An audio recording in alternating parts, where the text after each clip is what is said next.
नमस्कार, जनता टीवी देख रहे हैं आप। मैं हूं आपके साथ अमन त्रिपाठी। कांग्रेस की केदारनाथ धाम प्रतिष्ठा रक्षा यात्रा फिर से शुरू होगी।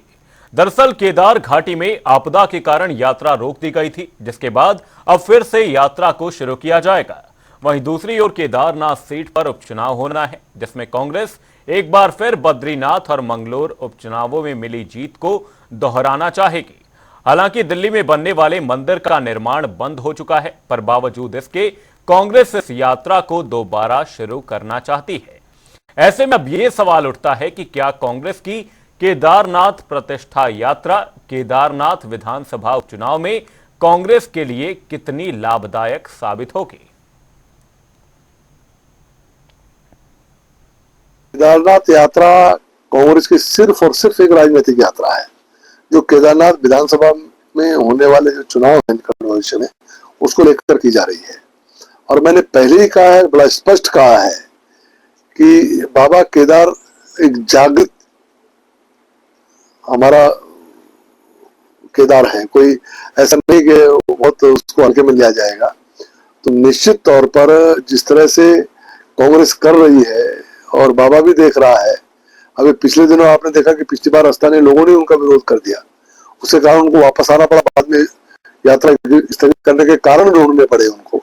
आज फिर वो वहां पर यात्रा प्रारंभ कर रहे हैं। तो मेरा तो ये मानना है कि निश्चित तौर पर स्थानीय जनता हमारी बहुत जागरूक है और वहां की जनता कभी नहीं चाहेगी कि इसमें बाबा केदार के नाम पर राजनीति हो, और वो इसका विरोध करेगी। आप निकट भविष्य में देख लेना, जब दिल्ली के अंदर केदार धाम बनने का इतना बड़ा विरोध हो सकता है, सरकार को कानून बनाना पड़ सकता है और उनको अपना निर्णय वापस लेना पड़ सकता है, तो केदारनाथ के लोग इस केदारनाथ यात्रा को, राजनीतिक यात्रा को कैसे वहां पर होने देंगे, कैसे उसको स्वीकार करें, ये आने वाला समय बताएगा। एक बड़ा प्रश्न वहां के लोगों के सामने खड़ा है। कांग्रेस की केदारनाथ प्रतिष्ठा यात्रा को लेकर चर्चा करने के लिए हमारे मेहमान हमारे साथ जुड़ चुके हैं। बीजेपी से प्रवक्ता रविंद्र कुमार जी हमारे साथ जुड़ चुके हैं। वहीं शीशपाल सिंह बेस्ट कांग्रेस प्रवक्ता हमारे साथ चर्चा के लिए जुड़ चुके हैं। आप दोनों का ही बहुत बहुत स्वागत है जनता टीवी पर।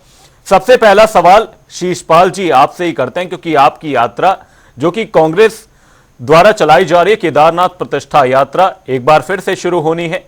मंदिर का निर्माण दिल्ली में रुक चुका है, लेकिन एक बार फिर से ये यात्रा क्यों?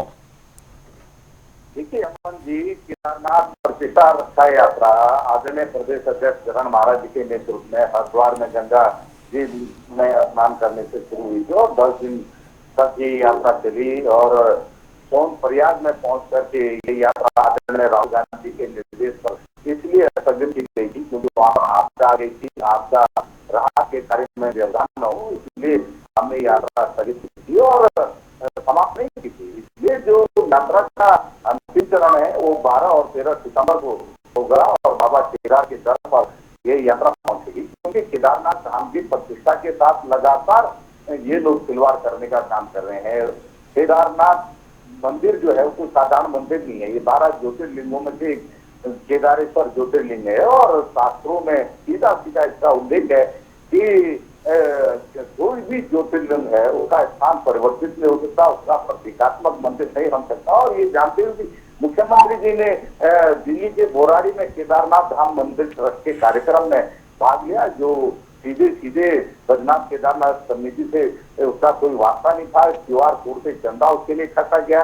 केदारनाथ धाम से शिला दिल्ली पहुंची, अभी तक न तो दिल्ली से केदारनाथ की शिला वापस आई है, न उस संदेह का हिसाब किताब बद्रीनाथ केदारनाथ मंदिर समिति को मिला है। शंकराचार्य जी का जो अपमान किया उसके लिए भी अभी तक माफी नहीं मांगी। तो सारे सवाल क्यों के क्यों खड़े हैं और सनातन प्रेमी जो इस कृत्य से आहत हुए हैं।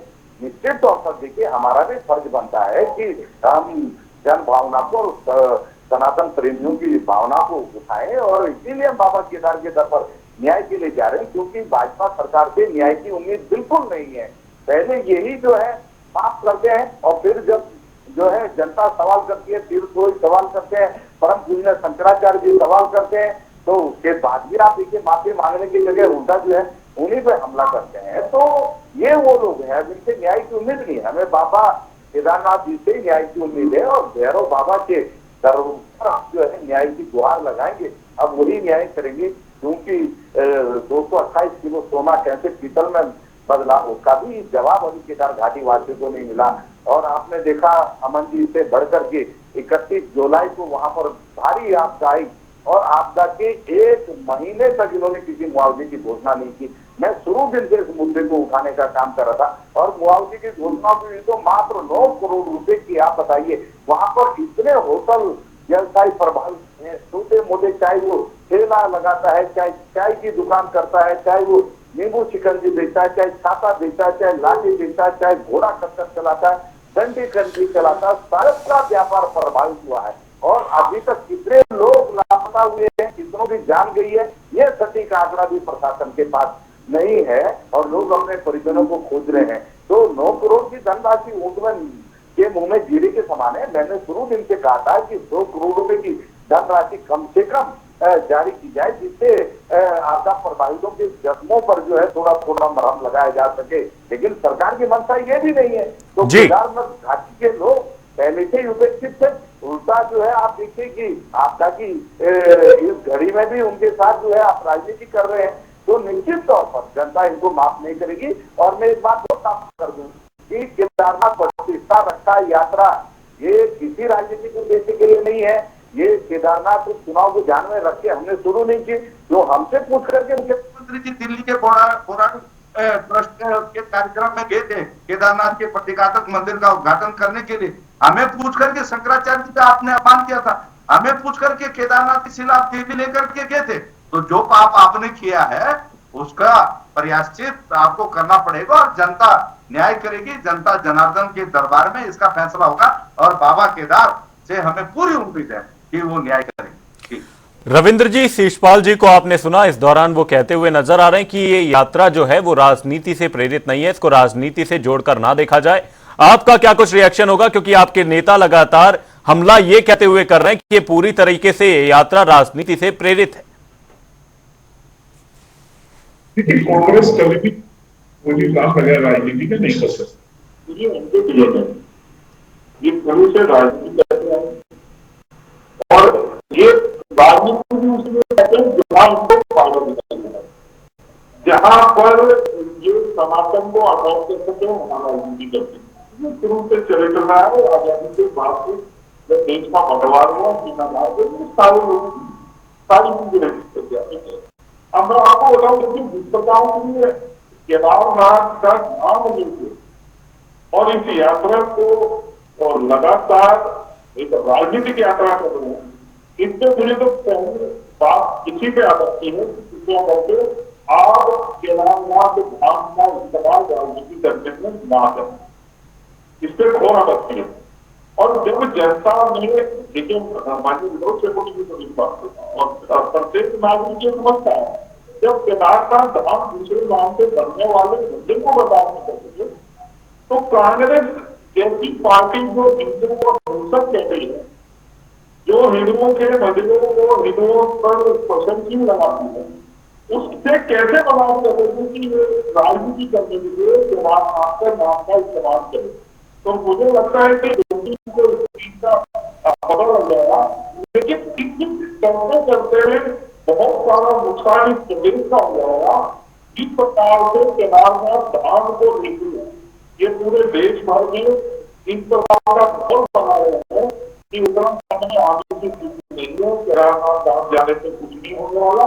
ये उनका प्रयास है कि यात्रा को यहाँ पे जो रिकॉर्ड यात्री आ रहे हैं, जिसके कारण कहीं ना कहीं बाबा का आशीर्वाद लेने वालों की संख्या लगातार बढ़ रही है और इसी आशीर्वाद का प्रसार इस प्रदेश की सहायता बढ़ने में जो मिल रहा है वो कहीं ना कहीं कांग्रेस इसको भ्रमित करना चाहती है, बात करना चाहती है, इसको चोट करना चाहती है। ये सारी चीजें जो है बाबा केदार भी देख रहे हैं, जनता भी समझ रही है। इस उद्देश्य में आप कतई कामयाब नहीं होने वाले हैं। आप जिस प्रकार से इस प्रदेश की छवि को नुकसान करने के लिए केदारनाथ जैसे पवित्र स्थल का नाम का इस्तेमाल कर रहे हैं, इसकी सजा केदारनाथ के लोग तो देंगे ही देंगे। जहां की सीट को लेकर आपका मन बन रहा है कि किसी तरीके से हम सीट जीत लें और फिर सनातनियों को बदनाम करें कि देखिए हिमाचल में 97% होते हुए हम जीत गए, कैसा महसूस करवाया गया। आज देख लो हिमाचल की क्या स्थिति है। आप जिस प्रकार भजन आप जीते, आप उसको अपमानित करने और आप देंगे तो आप समाधियों को गर्व नहीं मिलेगा। तो ये जिस प्रकार का आपका आनंद है, इसी को लेकर आप केदारनाथ में भी उस तरीके का माहौल बनाना चाहते हैं, तो इससे कोई फर्क नहीं पड़ेगा।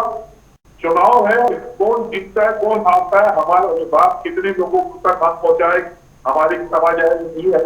लेकिन इस बात का घमंड करना कि हमने सनातनियों के गढ़ में सनातनियों को हरा दिया, ये कहीं ना कहीं सनातन के मानने वालों को समझ आ रहा है। वह समझ रहे हैं किस प्रकार से आप इस प्रदेश की संस्कृति को, इस प्रदेश के इस भाषण को, इस प्रदेश के पर्यटन को अपने बेहुदा बयानों से प्रभावित कर रहे हैं।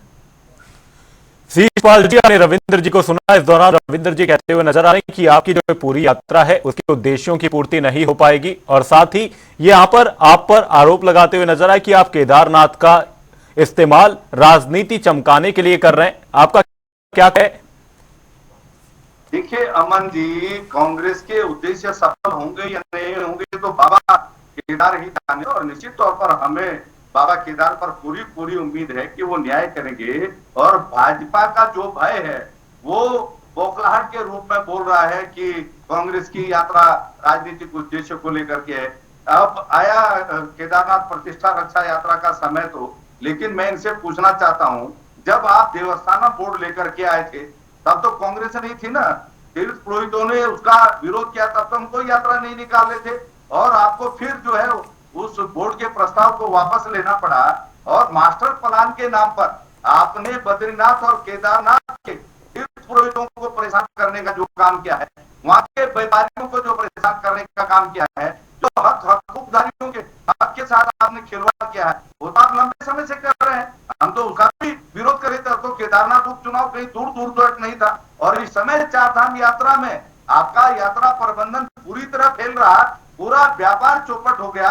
और केदार घाटी के आप होटल व्यवसायियों से, आप अन्य कारोबारियों से पूछ लीजिए, वो सरकार से कितने खपा है। लगातार वो अपनी आवाज, अपने सुझाव सरकार तक पहुंचाते रहे, लेकिन इस गूंगी बहरी सरकार के कान पे जूं तक नहीं रहेगा। हम भी कहते रहे कि भाई जो स्थानीय व्यापारी हैं उनकी पीड़ा को सुनिए, जो घोड़ा खच्चर डंडी कंडी व्यवसायी उनकी पीड़ा को सुनिए, लेकिन आप सुनने के लिए तैयार नहीं रहे, और आप वहां पर मनमानी करते रहे। मास्टर प्लान के नाम पर जिस तरीके से आपने वहां पर जो है अपनी मनमानी चलाई, और वहां पर जो आप देखिए पीढ़ियों से जो हकूकधारी हैं, आपने जो है उनकी भी नहीं सुनी, तो आपको कैसे केदारनाथ की जनता माफ करेगी। और आपका यही जो भय है, जो महापाप आपने वहां पर किया है, वही आपको डरा रहा है, और इसीलिए आपको कांग्रेस के पवित्र उद्देश्य में भी राजनीति नजर आ रही है। लेकिन बाबा केदारनाथ जानते हैं, तीर्थ पुरोहित जानते हैं, परम पूज्य शंकराचार्य जानते हैं कि कांग्रेस की यात्रा न्याय के लिए है। जब तक 228 किलो सोना पीतल में कैसे बदला, इसका जवाब सनातन प्रेमियों को, तीर्थ पुरोहितों को नहीं मिलेगा। जब तक केदारनाथ की शिला दिल्ली से वापस केदारनाथ धाम नहीं पहुंचेगी, जब तक आपने बाबा केदार के नाम पर जो चंदा दिल्ली में उगाया है वो वापस बाबा केदार को नहीं मिलेगा। और दिल्ली में जिस जमीन पर ट्रस्ट बनना था, वो ट्रस्ट की जमीन जब तक बद्रीनाथ केदारनाथ मंदिर समिति में नहीं निहित होगी, तब तक हमारी ये न्याय की लड़ाई जारी रहेगी। और हम निश्चित तौर पर इसके लिए अगर इससे बड़ा भी आंदोलन खड़ा करना पड़े, हम करेंगे। भाजपा के पेट में मरोड़ उठती हो उठे, इससे हमें कोई फर्क नहीं पड़ता है, क्योंकि भाजपा का जो खोखला हिंदुत्व है उसकी पोल खुल रही है, उस पर चोट हो रही है, इसलिए भाजपा को दिक्कत हो रही है।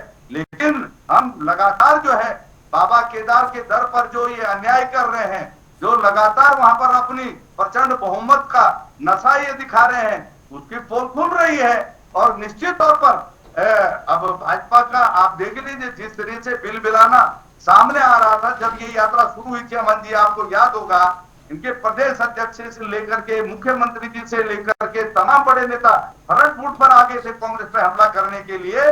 लेकिन हमारी यात्रा जारी रही, और अब पूरी होगी ये यात्रा। और निश्चित तौर पर बाबा केदार तो सबके हैं, बाबा केदारनाथ सभी श्रद्धालुओं की मनोकामना पूरी करते हैं। निश्चित तौर पर हमारी मनोकामना भी पूरी करेंगे, और तीर्थ पुरोहितों के साथ और धाम में जो भी अनैतिक अत्याचार भाजपा सरकार कर रही है जी, उसके लिए न्याय करेंगे। रविंद्र जी, डर है क्या यहां पर कांग्रेस की प्रतिष्ठा यात्रा, जो कांग्रेस केदारनाथ प्रतिष्ठा यात्रा निकालती हुई नजर आ रही, क्या भारतीय जनता पार्टी को इस यात्रा से डर है? आपका जवाब चाहूंगा। नहीं देखिए, हमें तो इसमें कोई गड़बड़ बनाने की बात नहीं है। ये तो कांग्रेस का एक चरित्र है जो अपने आप को इस प्रकार से प्रदर्शित कर रहा है कि हम जो है आज के युग में सनातन के मानने वाले लोग हैं। मुझे याद है अभी 3 साल पहले केदारनाथ का बद्रीनाथ का प्रस्ताव लेके करण महाराज जी, यही करण महाराज जी जो राष्ट्रीय अध्यक्ष खड़गे जी से बात करके अखबारों को वो दिखाया, वो प्रस्ताव अपने पास हमसे मानते थे। तो आप बताइए, जिस राष्ट्रीय अध्यक्ष ने प्रस्ताव लेने से मना किया, आप बताइए मुझे बताओ अपने आप को समर्थन। आज इनके वरिष्ठ नेता जो सनातन परंपरा को सबसे पूजनीय गौ माता मानी जाती है, उससे वो मुझी करना है। आप हमें बताओ कि हम भोगने हिंदुत्व करते हैं। आप कहिए ना, कंडेम करिए उसे कि नहीं, कैसे अपराधियों को जो वो नशे करते हैं, कह सकते हैं? नहीं कह सकते, ये बिल्कुल नहीं कह सकते। आप क्या जो आरोप रूप से धार्मिक स्थलों का निर्माण हमारे जंगल जमीन पे किया, क्या वह करिए आप खड़े हो सकते ऐसे धार्मिक स्थलों में? मैं नाम नहीं ले रहा हूँ, धार्मिक स्थल क्या हो, ऐसे धार्मिक स्थलों का टूटना चाहिए, तब टूटना चाहिए।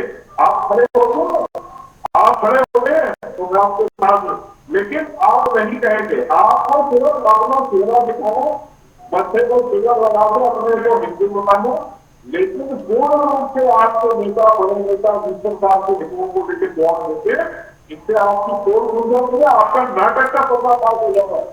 आप जिस प्रकार केदारनाथ जैसे पवित्र स्थल का नाम देकर अपनी राजनीति यात्रा कर रहे हैं, इसमें कतई समझता नहीं मिलेगी, बिल्कुल समझता नहीं मिलेगी। और लोगों को हम बताएंगे ऐसे तो लोग समझते, लेकिन हम दो फीट को लगाएंगे कि आप किस प्रकार से सनातन का अपमान करने वाले लोग आज केदारनाथ धाम जैसे पवित्र स्थल का नाम लेके एक राजनीतिक यात्रा निकाल रहे हैं, जिसके कारण इस प्रदेश की आर्थिकी को बड़ा नुकसान होगा।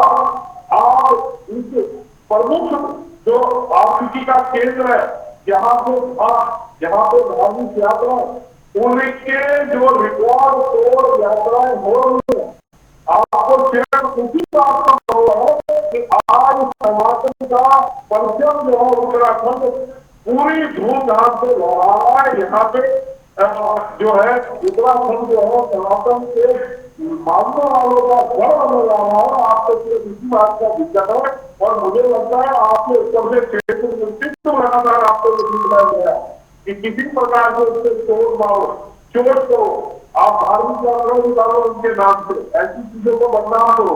तो मुझे लगता है अगर आप वाकई में उत्तराखंड के रहने वाले हैं, उत्तराखंड के प्रेमी हैं, तो आपको ऐसे नामों से बचना चाहिए। ये स्थल है, सरकारें आएंगी जाएंगी, लेकिन हमारी ऊर्जा का, हमारे रोजगार का, हमारे देवभूमि के कल्चर का ये बहुत बड़ा स्रोत उठाओ।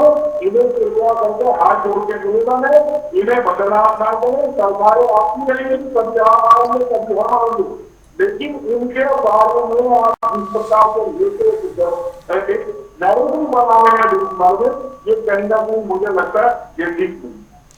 शीशपाल जी, आपसे जानना चाहेंगे, जब ये यात्रा शुरू की गई थी तो इस यात्रा के शुरुआत में ही एक जो सबसे बड़ा उद्देश्य रखा गया था वो ये था कि दिल्ली में जो केदारनाथ धाम के नाम पर मंदिर का निर्माण हो रहा है वो ना हो, उस निर्माण को रोका जाए और साथ ही एक सख्त कानून बनाया जाए। वो काम सरकार ने किया, कानून बन गया और अब कोई भी किसी भी धाम के नाम पर किसी धार्मिक स्थल का निर्माण नहीं हो सकता, किसी भी मंदिर का निर्माण नहीं हो सकता। लेकिन अभी भी आप कहते हुए नजर आ रहे हैं कि जो उद्देश्य है, जो बाकी बचे हुए उद्देश्य हैं, उनकी पूर्ति नहीं हो पाई है। तो क्या कुछ उद्देश्य ऐसे बाकी रह गए हैं जिनकी पूर्ति आप चाहते हैं, जिसके बाद से केदारनाथ प्रतिष्ठा यात्रा का समापन हो जाएगा? केदारनाथ यात्रा की जो प्रतिष्ठा है वो आप सुनिश्चित कर लेंगे कि ये उद्देश्य पूरे हो जाएं, तो हमारा जो एक मोटिव है वो यहां पर सेटिस्फाई हो जाएगा। अमन जी, इन सब बातों का जवाब मैं पहले दे चुका हूं और दूसरी ओर में भाजपा के प्रवक्ता को स्पष्ट तौर पे नहीं सुन पाया, लेकिन जितना मेरी समझ में आया उसका जवाब देता हूं। केदारनाथ प्रतिष्ठा रक्षा यात्रा शुरू दिन से जिन उद्देश्यों को लेकर के चली थी वो अभी अनुचित है, उनके जवाब अभी तक नहीं मिले हैं। जैसा मैंने पहले कहा, केदारनाथ धाम से जो शिला दिल्ली के बोराड़ी में गई वो आज तक वापस नहीं लौटी है। शंकराचार्य जी का अपमान किया, उसके लिए आपने माफी नहीं मांगी है। 228 किलो सोना पीतल में कैसे बदला, इसका जवाब नहीं मिला है। और अगर अब आपको सख्त कानून बनाने की आवश्यकता पड़ी, ये सख्त कानून उत्तराखंड के बाहर दूसरे राज्य मानने के लिए बाध्य है या नहीं है। अगर केंद्र सरकार कोई कानून बनाएगी तो पूरे देश के राज्य उसको मानेंगे। लेकिन अगर इसी तरह का प्रयास कल हरियाणा में होता है, हिमाचल में होता है या आंध्र प्रदेश में होता है, जिस तरीके से तेलंगाना में हुआ आपने देखा होगा, तो कौन रोक पाएगा। वहां की सरकारें आपके कानून को मानने के लिए बाध्य नहीं है। तो अपने आप में ये कानून कितना प्रभावी है ये एक विचार का विषय है। इस पे मुझे लगता है कि कानूनविद अपनी बात रखेंगे, लेकिन जो प्रतिष्ठा को ठेस पहुंचाई गई है केदारनाथ धाम की, उसकी अभी तक आप देखिए ना, उस पर सरकार ने क्या कदम उठाए।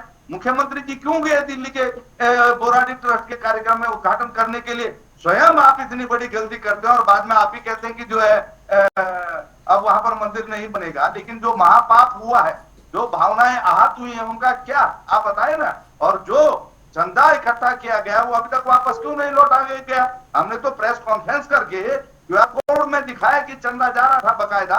अब तो खैर ट्रस्ट बंद करने की घोषणा हो गई है, लेकिन इस घटना के महीने बाद तक भी जो है लापरवाही क्यों बरती गई। और जिन लोगों ने महापाप किया है, जिन्होंने सनातन प्रेमियों की आस्था को चोट पहुंचाई है, उन पर क्या कार्रवाई हुई है बताइए। कोई एफआईआर दर्ज हुई, किसी की गिरफ्तारी हुई। आप मतलब अपनी मनमानी करेंगे और उसके बाद जब विरोध होगा, जब तीर्थ पुरोहित और शंकराचार्य विरोध करेंगे, तब आप कहेंगे साहब अब जो है आगे से ऐसी गलती नहीं करेंगे। लेकिन उसकी सजा क्या मिली, ये एक बड़ा सवाल है नहीं है अमन जी, आप बताइए। तो ये केवल केदारनाथ उपचुनाव को देख करके इन्होंने कदम उठाए हैं। वहां पर ट्रस्टियों ने जो है कहा कि अब मंदिर नहीं बनेगा, लेकिन इन पे भरोसा कैसे करें।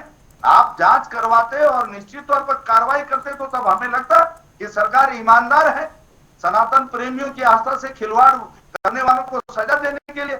लेकिन चोरी भी और सेना चोरी भी ये भारतीय जनता पार्टी से आप सीखे। और सनातन कर हिंदुत्व का सर्टिफिकेट कांग्रेस पार्टी को भाजपा से लेने की आवश्यकता नहीं है। बिल्कुल बिल्कुल, यहां पर शीशपाल जी आपको रोकना चाहूंगा। रविंद्र जी से छोटा सा जवाब ले लेते हैं। रविंद्र जी, यहां पर तो उल्टा आप पर यह हमला हो रहा है कि ये जो आपने कदम भी उठाए हैं, ये जो उपचुनाव है उन्हें ध्यान में रखते हुए आपने उठाए कि आपने अपना फैसला जो था वो पलटते हुए कानून बना दिया कि केदारनाथ या किसी भी धाम के नाम पर किसी मंदिर या धार्मिक स्थल का निर्माण नहीं होगा। आपसे जवाब चाहूंगा, एक शॉर्ट जवाब दीजिएगा, उसके बाद से हम इस चर्चा को समाप्त करेंगे। देखिए, मैं पहले तो क्लियर कर दूं कि किसी मंदिर और किसी धार्मिक स्थल का निर्माण पक्का होगा, नाम के ऊपर है। सनातन का परिचय हमेशा लहरता रहेगा। उसके मंदिर, उसके प्रतिष्ठान, उसकी सांस्कृतिक धरोहर को हमेशा बढ़ावा देता रहेगा। ये भारतीय जनता पार्टी के सनातन मानने वाले लोगों का प्रण भी है और हमारी इच्छा भी है। रही जहां तक केदारनाथ धाम के नाम को लेकर कि इस नाम का उपयोग और कहीं किसी मंदिर प्रतिष्ठान में नहीं होगा। और मुझे लगता है वो भारतीय जनता पार्टी ने कानून बना दिया, तो इसमें कांग्रेस को भी चाहिए ये जो यात्रा इस नाम से रखिए, आप यात्रा ठीक करिए, आप कुछ और रख दीजिए। राहुल गांधी यात्रा रख दीजिए, मेरे दृष्टि तो आपका नहीं है, तो आप इसको लिख लीजिए।